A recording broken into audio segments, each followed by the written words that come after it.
تو میرے محترم دوستو، حضور صلی اللہ علیہ وسلم کتنا کسی نے خوب کہا، واقعی بڑا خوب، مجھے تو بہت لطف آیا جس شاعر نے بھی یہ کہا ہو، بہت خوب کہا۔ ویسے سارے نبیوں کے عہدے بڑے ہیں لیکن آقا کا منصب جدا ہے، سارے نبیوں کے عہدے بڑے ہیں لیکن آقا کا منصب جدا ہے۔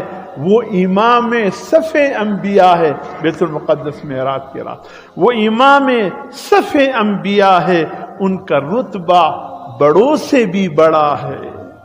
کوئی لفظوں میں کیسے بتائے کہ ان کی رتبے کی حد ہے تو کیا ہے؟ اللہ، ہم نے اپنے بڑوں سے سنا ہے، ہم نے اپنے بڑوں سے سنا ہے، صرف اللہ ان سے بڑا ہے۔ اللہ، ہم نے اپنے بڑوں سے سنا ہے، صرف اللہ ان سے بڑا ہے۔ وہ جو ایک شہر نور الہدا ہے، جلوہ گاہوں کا ایک سلسلہ ہے، مدینہ المنورہ، سبحان اللہ۔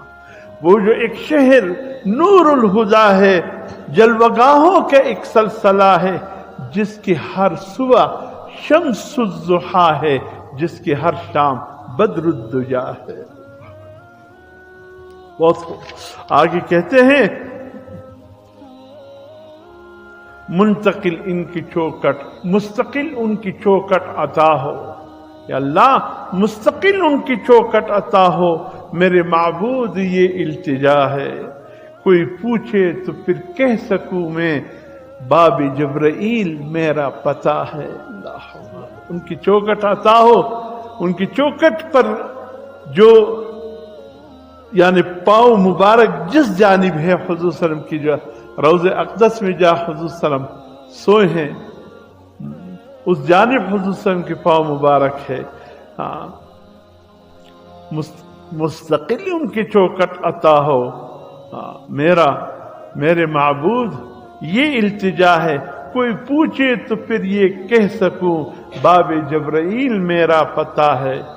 سارے نبیوں کے عہدے بڑے ہیں لیکن آقا کا منصب جدا ہے۔ یہ کوئی مبالغہ امیزی نہیں ہے، یہ کوئی حد سے بڑھ کر کوئی بات نہیں ہے۔ یہ کلمہ بھی ہمیں یہی بتاتا ہے، کلمہ شہادت بھی ہمیں یہی بتاتا ہے، ہماری نمازیں بھی ہمیں یہی بتاتا ہے، ہماری اذانیں بھی ہمیں یہ بتاتا ہے کہ اللہ کے بعد اگر مقام ہے تو جناب رسول اللہ صلی اللہ علیہ وسلم۔ کسی نے خوب دریا درکزا یا سمندر درکزا بن کر کے کہتے ہیں، اللہ واقع حق ادا کیا۔ تمام سیرت کی کتاب ایک جانب، حضور صلی اللہ علیہ وسلم کی شان میں لکھنے والی کتب ایک جانب، لیکن یہ ایک شعر نے کمال کر دیا۔